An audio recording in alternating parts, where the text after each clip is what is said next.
साथियों, देश के एग्रीकल्चर सेक्टर की और उस सेक्टर को मजबूत करने के लिए बीते वर्षों में भारत में तेजी से काम किए गए हैं। आज भारत का एग्रीकल्चर सेक्टर पहले से कहीं अधिक वाइब्रेंट हुआ है। आज भारत के किसानों के पास अपनी फसल मंडियों के साथ ही बाहर भी बेचने का विकल्प है। आज भारत में मंडियों का आधुनिकीकरण तो हो ही रहा है। किसानों को डिजिटल प्लेटफॉर्म पर फसल खरीदने बेचने का भी विकल्प दिया है। इन सारे प्रयासों का लक्ष्य यही है कि किसानों की आय बढ़े, देश का किसान समृद्ध हो। जब देश का किसान समृद्ध होगा तो देश भी समृद्ध होगा।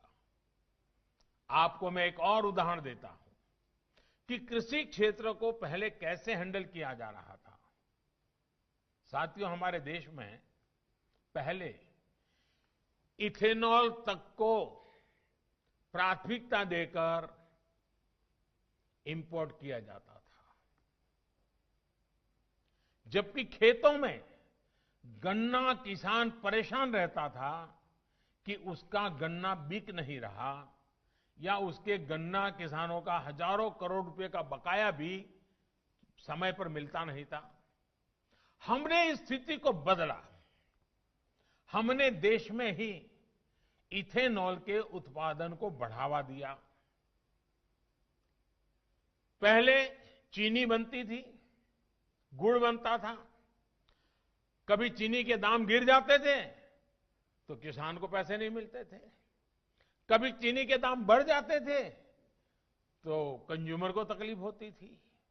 यानी कोई व्यवस्था ऐसी चल ही नहीं सकती। और दूसरी तरफ हम हमारे कार स्कूटर चलाने के लिए विदेशों से पेट्रोल लाते थे। अब ये काम इथेनॉल भी कर सकता था।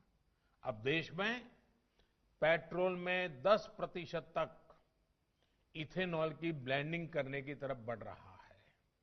सोचिए, इससे कितना बड़ा बदलाव आने वाला है। इससे गन्ना किसानों की आमदनी तो बढ़ेगी ही, रोजगार के भी नए अवसर मिलेंगे। साथियों, आज जब मैं उद्योग जगत के वरिष्ठ लोगों के बीच हूं तो इस बात को भी खुलकर कहूंगा कि जितना हमारे देश में एग्रीकल्चर पर प्राइवेट सेक्टर द्वारा निवेश किया जाना चाहिए था, दुर्भाग्य से उतना नहीं हुआ। इस सेक्टर को प्राइवेट सेक्टर द्वारा उतना एक्सप्लोर ही नहीं किया गया। हमारे यहां कोल्ड स्टोरेज की समस्याएं रही है। बिना प्राइवेट सेक्टर के सपोर्ट के सप्लाई चेन बहुत सीमित दायरे में काम करती रही है। फर्टिलाइजर की किल्लत होते आपने भी देखा है।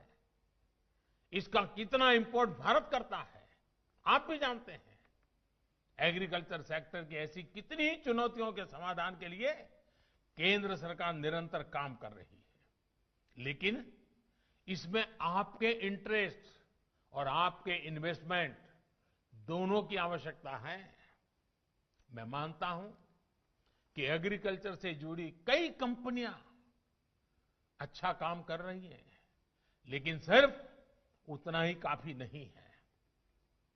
फसलें उगाने वाले किसानों को, फल सब्जियां उगाने वाले किसानों को जितना आधुनिक टेक्नोलॉजी का, आधुनिक व्यापार और उद्योग के तौर तरीके का जितना सपोर्ट मिलेगा, उनकी जरूरतों को देखते हुए जितना हम इन्वेस्ट करेंगे, उतना ही हमारे देश के किसानों का फसलों का नुकसान कम होगा, उतनी ही उनकी आय बढ़ेगी। आज ग्रामीण क्षेत्र में एग्रो बेस्ड इंडस्ट्री के लिए बहुत बड़ा स्कोप है।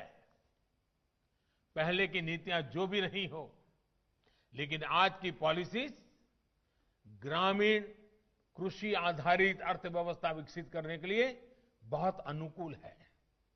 नीति से और नियत से सरकार पूरी तरह किसानों का हित करने के लिए प्रतिबद्ध है